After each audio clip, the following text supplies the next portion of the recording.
दोस्तों, पिछले चैप्टर में हमने मास्टरमाइंड की शक्ति के बारे में पढ़ा। आइए अब स्टार्ट करते हैं चैप्टर 11 से। अमीरी दिशा में 10वां कदम, सेक्स रूपांतरण का रहस्य। ऑथर बताते हैं कि सेक्स का भाव एक मानसिक अवस्था लेकर आता है। सेक्स के भाव के पीछे 3 रचनात्मक संभावनाएं हैं। फर्स्ट, मानव जाति का स्थायीकरण। सेकंड, स्वास्थ्य का संरक्षण। आरोग्यकारी माध्यम के रूप में इसकी कोई तुलना नहीं है। थर्ड, रूपांतरण के द्वारा औसत दर्जे के व्यक्ति से जीनियस में परिवर्तन। सेक्स का रूपांतरण का अर्थ है मस्तिष्क का भौतिक अभिव्यक्ति के विचारों से दूसरी प्रकृति के विचारों तक पहुंचना। सेक्स की इच्छा सभी मानवीय इच्छाओं में सबसे शक्तिशाली है। सेक्स ऊर्जा के रूपांतरण के लिए निश्चित रूप से इच्छा शक्ति के प्रयोग की आवश्यकता होती है, मगर यह पुरस्कार इतना मूल्यवान है कि इसके लिए प्रयास करना ही चाहिए। सेक्सुअल इच्छा को उन रूपों में मोड़ा जाना चाहिए जिससे मनुष्य के शरीर, मस्तिष्क और आत्मा समृद्ध होते हैं। यदि रूपांतरण के द्वारा इसे इस तरह से न मोड़ा जाए तो यह विशुद्ध चैनल से अभिव्यक्ति की मांग करेगा। अगर इसे किसी रचनात्मक प्रयास में रूपांतरित न किया जाए तो यह कोई कम महत्वपूर्ण निकास खोज लेगा। ऑथर बताते हैं कि महानतम उपलब्धि वाले व्यक्तियों में उच्च विकसित सेक्स प्रकृति, हाईली डेवलप्ड सेक्स नेचर्स पाई जाती है। यह वे व्यक्ति होते हैं जिन्होंने सेक्स रूपांतरण की कला सीख ली है। अगर हम सेक्स ग्रंथि को हटा दें तो आदमी या जानवर के अंदर से संघर्ष की इच्छा समाप्त हो जाएगी। महिलाओं के साथ भी यही होता है। ऑथर कहते हैं कि मानवीय मस्तिष्क आवेगों पर प्रतिक्रिया करता है, जिसके द्वारा यह कंपनों की उच्च दर पर पहुंचता है, जिन्हें उत्साह, रचनात्मक कल्पना, प्रबल इच्छा आदि के नाम से जाना जाता है। वे आवेग जिन पर मस्तिष्क अधिक मुक्त रूप से प्रतिक्रिया करता है यह है: फर्स्ट, सेक्स अभिव्यक्ति की इच्छा। सेकंड, प्रेम। नेक्स्ट, शोहरत, शक्ति या आर्थिक लाभ या धन की प्रबल इच्छा। नेक्स्ट, संगीत। मित्रता, 2 या 2 से अधिक लोगों के बीच सद्भाव पर आधारित मास्टरमाइंड गठबंधन जो आध्यात्मिक या सांसारिक प्रगति के लिए आपस में एक हो जाते हैं। नेक्स्ट, साथ साथ झेला गया दुख। आत्म सुझाव, डर, मादक द्रव्य और शराब। इन मस्तिष्क प्रेरणा के प्रमुख स्रोतों में सेक्स सबसे गहन और सशक्त मस्तिष्क आवेग है। ऑथर बताते हैं कि जीनियस वह व्यक्ति है जिसने यह खोज लिया है कि किस तरह विचार की गहनता को उस बिंदु तक बढ़ा लिया जाए जहां वह ज्ञान के उन स्रोतों के साथ मुक्त संवाद कर सके जो सामान्य विचार वाले व्यक्तियों के लिए उपलब्ध नहीं है। जीनियस छठी इंद्रिय द्वारा विकसित होता है। छठी इंद्रिय क्रिएटिव इमेजिनेशन है।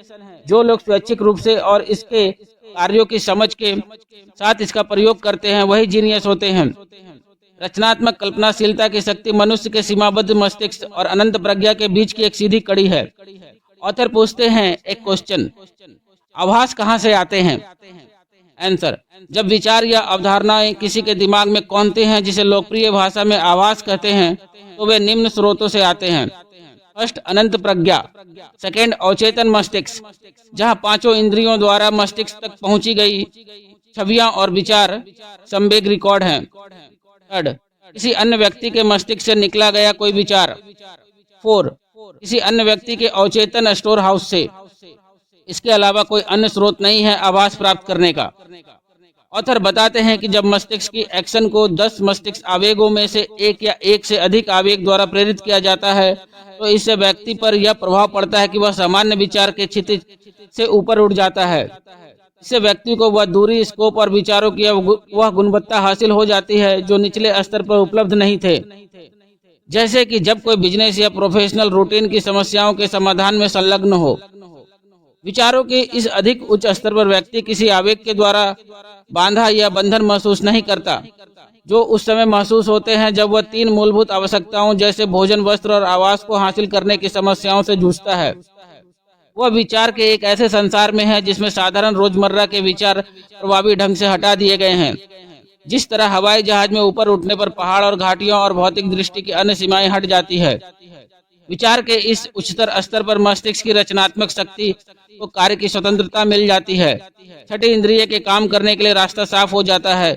यह उन विचारों के प्रति ग्रहणशील हो जाती है जो व्यक्ति तक किसी अन्य परिस्थिति द्वारा नहीं पहुंच सकते। छठी इंद्रिय वह शक्ति है जो एक जीनियस और एक सामान्य व्यक्ति में अंतर को स्पष्ट करती है। रचनात्मक शक्ति को विकसित करना।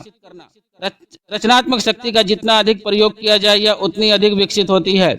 यह व्यक्ति के अवचेतन मस्तिष्क के बाहर से आ रहे तत्वों के प्रति उतनी ही अधिक चौकस और ग्रहणशील होती है। व्यक्ति इस पर जितना भरोसा करता है और विचार संवेगों के लिए इससे जितनी अधिक मांग करता है, यह उतनी ही प्रबल होती जाती है। इस शक्ति को सिर्फ उपयोग के द्वारा ही विकसित किया जा सकता है। जिसे हम अंतरात्मा कहते हैं, वह भी पूरी तरह से छठी इंद्रियों की शक्ति के द्वारा काम करती है। महान कलाकार, लेखक, संगीतकार और कवि महान इसलिए बने क्योंकि इन्होंने शांत छोटी आवाज पर भरोसा करने की आदत डाली। यह आवाज रचनात्मक कल्पनाशीलता की शक्ति के द्वारा अंदर से बोली जाती है, जिसमें प्रखर कल्पना शक्ति है। वे लोग इस तत्व को अच्छी तरह से जानते हैं कि उनके सर्वश्रेष्ठ विचार इन तथाकथित आवासों के द्वारा आते हैं। एक महान वक्ता है जो तब तक महानता हासिल नहीं करता जब तक कि वह अपनी आंखें बंद न कर ले और रचनात्मक कल्पनाशीलता की शक्ति पर पूरी तरह निर्भर न रहे। जब यह पूछा गया कि वह अपने भाषण के क्लाइमैक्स पर पहुंचने से ठीक पहले अपनी आंखें क्यों बंद कर रहा है, तो उसने जवाब दिया, मैं ऐसा इसलिए करता हूं क्योंकि तब मैं उन विचारों को व्यक्त करता हूं जो मेरे भीतर से आते हैं। अमेरिका के सबसे सफल और सबसे प्रसिद्ध फाइनेंसरों में से एक की आदत थी कि वह निर्णय लेने से पहले 2 या 3 मिनट तक आंखें बंद कर लेता था। जब उससे पूछा गया कि वह ऐसा क्यों करता था, तो उसने कहा, आंखें बंद होने से मैं सुपीरियर प्रज्ञा के स्रोत से विचार हासिल करने में समर्थ होता हूं। ऑथर बताते हैं कि डॉक्टर गेट्स ने 200 से ज्यादा पेटेंट्स कराए जो उन्होंने रचनात्मक शक्ति के प्रयोग और विकास की प्रक्रिया के द्वारा किया। इनका तरीका हर उस आदमी के काम का है जो जीनियस बनने में रुचि रखते हैं, जिस श्रेणी में डॉक्टर गेट्स निसंदेह आते हैं। इनकी प्रयोगशाला में एक रूम था जिसे वे अपना व्यक्तिगत संवाद कक्ष कहते थे। यह साउंड प्रूफ था और इसमें पूरा अंधेरा किया जा सकता था। जब डॉक्टर गेट्स की इच्छा होती थी कि वे अपनी रचनात्मक शक्ति के द्वारा उपलब्ध शक्तियों से मदद लें, तो वे इस कमरे में जाकर टेबल के सामने बैठ जाते थे और बत्तियां बुझाकर उस खोज के सभी ज्ञात तत्वों पर ध्यान एकाग्र करते थे जिस पर वे काम कर रहे थे। वे तब तक इसी स्थिति में बने रहते थे जब तक कि कुछ विचार उनके दिमाग में कौंध नहीं जाते थे। इस तरह से उस खोज के अनजान तत्व उनके दिमाग में आते थे। एक अवसर पर विचार इतनी तेजी से आए कि इन्होंने लगभग 3 घंटे तक लिखने के लिए विवश होना पड़ा।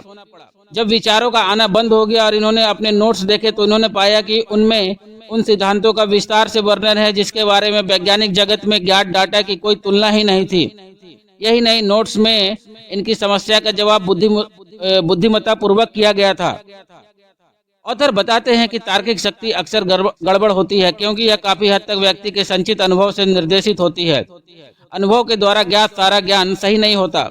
रचनात्मक शक्ति के द्वारा प्राप्त विचार अधिक विश्वसनीय होते हैं क्योंकि वे ऐसे स्रोतों से आते हैं जो मस्तिष्क की तार्किक शक्ति के उपलब्ध स्रोतों से अधिक विश्वसनीय होते हैं। ऑथर बताते हैं कि जीनियस अपनी रचनात्मक कल्पना शक्ति के द्वारा काम करता है, जबकि साधारण व्यक्ति इस शक्ति के बारे में कुछ भी नहीं जानता।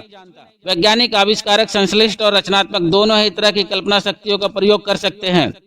उदाहरण के तौर पर एक वैज्ञानिक आविष्कारक कोई खोज शुरू करता है तो वह सिंथेटिक शक्ति, संश्लिष्ट तार्किक शक्ति द्वारा अनुभव के माध्यम से संचित अपने ज्ञात विचारों या सिद्धांतों को इकट्ठा और संगठित कर लेता है। अगर उसे लगता है कि यह संचित ज्ञान उसके आविष्कार के लिए पर्याप्त नहीं है तो वह रचनात्मक शक्ति का प्रयोग करता है। वह तरीका जिसके द्वारा वह ऐसा करता है हर व्यक्ति के साथ बदलता है, परंतु यह उसकी तकनीक का सार है। फर्स्ट, वह अपने मस्तिष्क को प्रेरित करता है ताकि यह सामान्य से अधिक ऊंचे स्तर पर काम करे और इसके लिए वह 10 मस्तिष्क आवेगों में से एक या इससे अधिक का या अपनी पसंद के अन्य आवेग का प्रयोग करता है।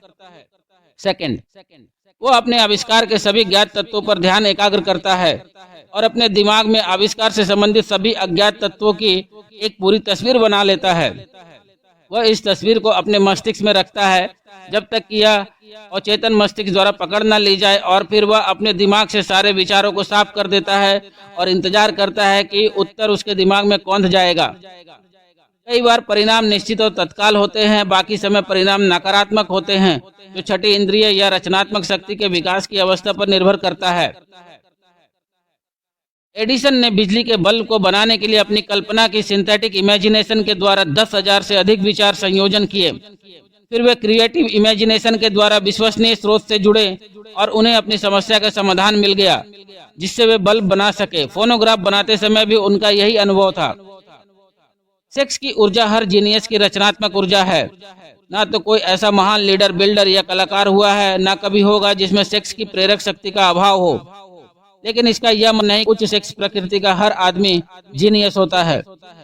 इंसान जीनियस के स्तर को तभी हासिल कर पाता है जब वह इमेजिनेशन के क्रिएटिव शक्ति के द्वारा अपने मस्तिष्क को प्रेरित करता है और उपलब्ध शक्तियों का सहारा लेता है।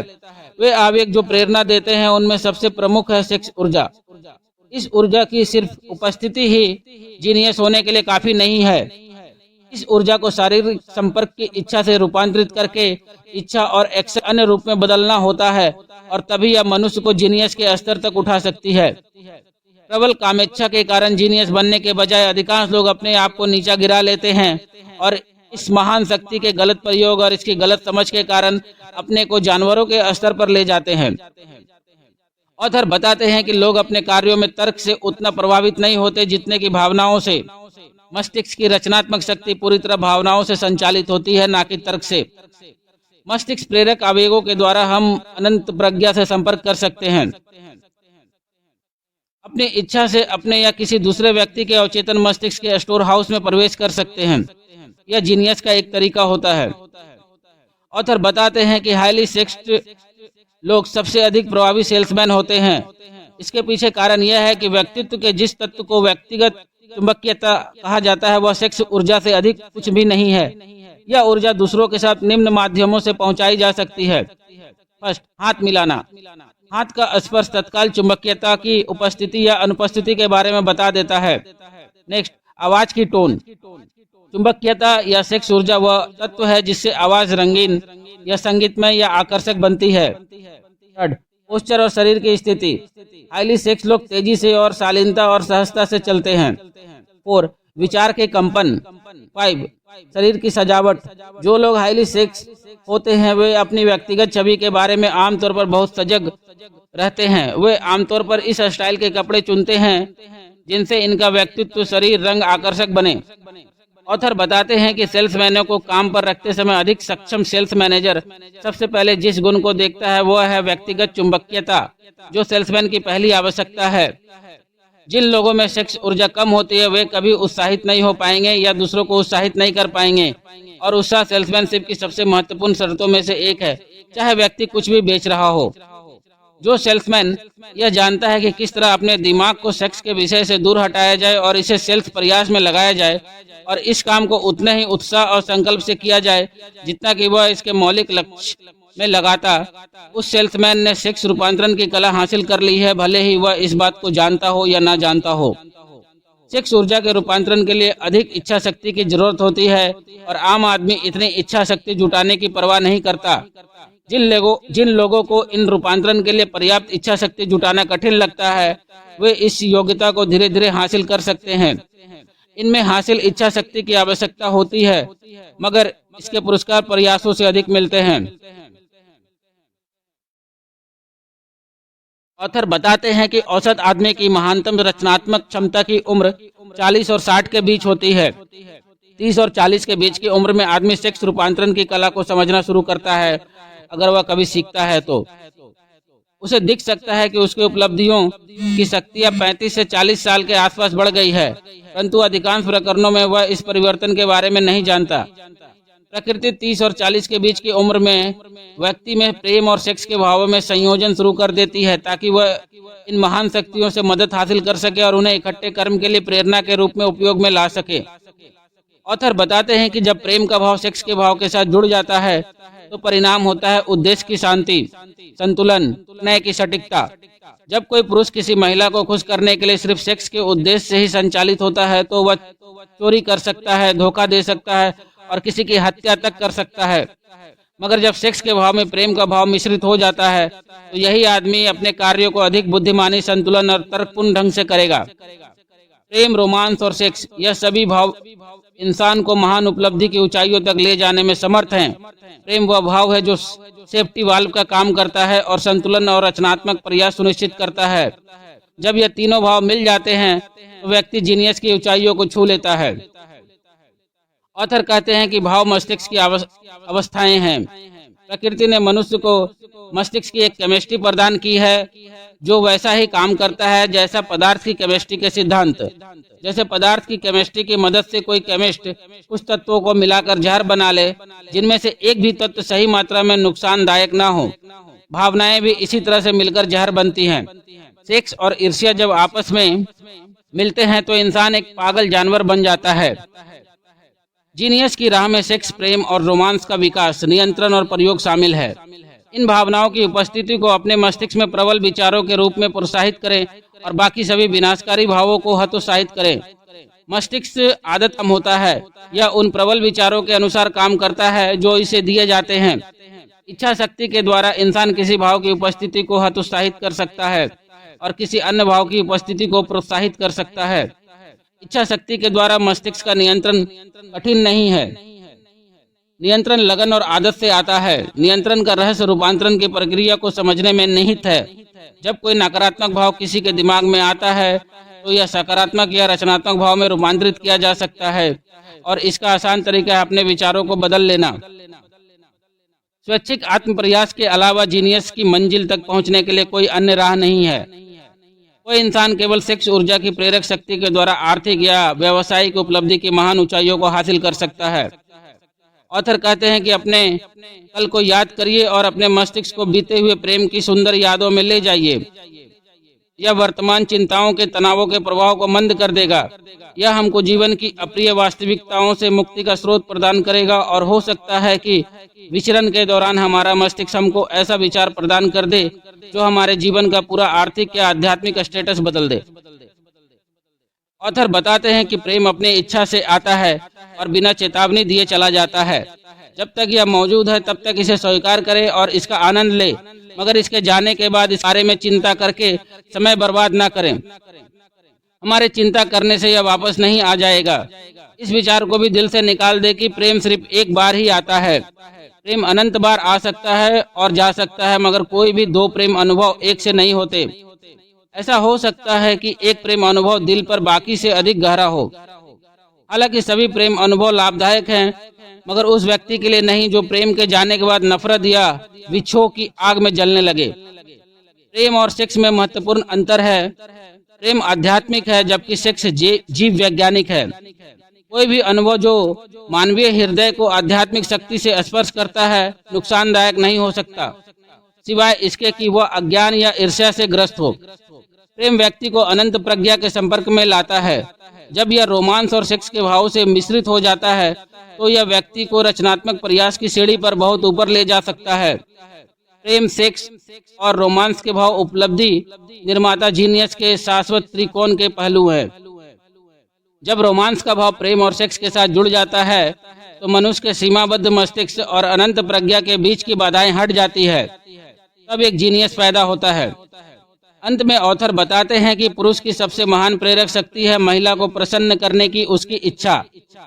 वह शिकारी जो प्रागैतिहासिक युग में सभ्यता के उदय से पहले श्रेष्ठ हुआ करता था, ऐसा इसलिए होता था क्योंकि उसमें महिला की आंखों में महान दिखने की इच्छा थी। पुरुष प्रकृति इस मामले में जरा भी नहीं बदली है। आज का शिकारी अच्छे कपड़े, कार और दौलत लाकर महिला को प्रसन्न करने की इच्छा को व्यक्त करता है।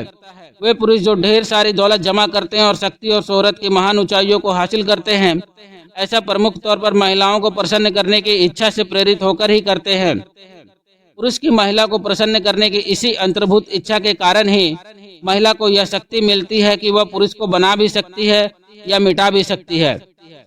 कुछ पुरुष जानते हैं कि वे अपनी पसंद की महिलाएं, अपनी पत्नियां, अपनी प्रेमिकाओं, अपनी माताओं और बहनों से प्रभावित होते हैं, मगर वे कूटनीति से इस प्रभाव के विरुद्ध विद्रोह नहीं करते। वे इतने बुद्धिमान होते हैं कि वे समझते हैं कि कोई पुरुष सही महिला के प्रभाव के बिना सुखी या पूर्ण नहीं होता। वह पुरुष जो इस सच्चाई को नहीं समझ पाता, वह खुद को उस शक्ति से वंचित कर देता है जिसने पुरुषों को सफलता दिलाने में इतनी अधिक मदद की है जितनी बाकी सभी शक्तियां मिलकर भी नहीं कर सकती। तो दोस्तों, इस प्रकार यह चैप्टर समाप्त होता है।